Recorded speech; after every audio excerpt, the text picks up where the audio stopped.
All right, dudes doing dude stuff. So this is Rack's famous popcorn. I know making popcorn doesn't sound like it should be that hard, but honestly, I've taken 15 years of making popcorn. This is better than theater popcorn 101. So obviously, first thing is you gotta have a popper. I think this is 8 quart if I remember right. It's not clean, I get that. But I like mine to have a little bit of char on it. Honestly, I think it tastes better than the super clean pots because I'll clean this thing every couple of months. But I like it better with a little bit of char. If it starts to taste burnt, I definitely clean the pot, whatever. Anyway, we're gonna turn on the stir. We're gonna turn on the pot heater. Get this starting to get hot. So I like to use Snappy Butter Burst oil and popcorn topping. This can actually be used as a topping after the fact.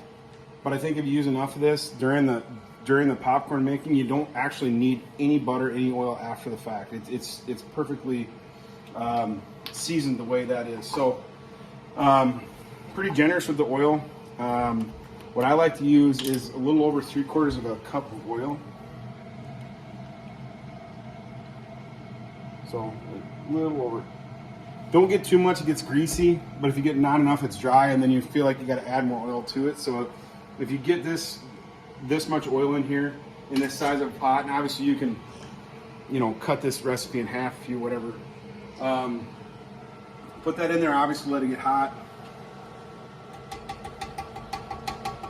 And I put my popcorn in right away. I don't worry about if it says to warm up the pot, whatever. Who cares? Let it sit in the oil for a while. Next, we're gonna add the corn. We're letting the pot get hot. It's gonna take a little bit, so there's no rush here. You don't want the pot obviously to be going on without the oil in it because it'll burn. But anyway, so I like to use, this is a gourmet popcorn I get from where I'm at. This is a small kernel white corn they actually clean it for the hulls. So this popcorn, when you eat it, you don't get all the holes in your teeth, which is fantastic. So these guys do an amazing job. Somehow they use some kind of a blower, I think, system, whatever, to blow the holes off, and it literally makes a huge difference. So the popcorn wise, with that just over 3/4 cup of oil, I want a healthy cup of popcorn. So that's what I mean by cup volume. So I want a healthy cup volume of popcorn, and you'll find out how your machine works, whatever, that's gonna be how you do it. So we've got our Butter Burst, we've got our Poppy's popcorn, and then this Flavacol has been around forever. And there's a reason for that, because this stuff works. It has got salt in it, it's got some butter flavor in it. And so what I like to use a healthy half teaspoon of the Flavacol. I know this has got butter flavor in it, but I'm telling you, this salt, the salty flavor of this Flavacol, and I say healthy, so you gotta really make sure you get enough of it in there, is what seals the deal. So you get that done, we close up shop, wait till it's cooked, and that is how you make popcorn. We'll have Tinley give you a taste test in a minute.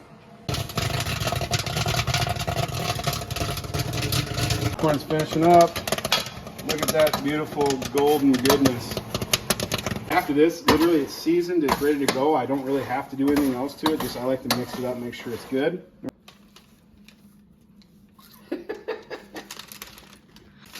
Tinley has approved this popcorn. Dude's doing awesome stuff.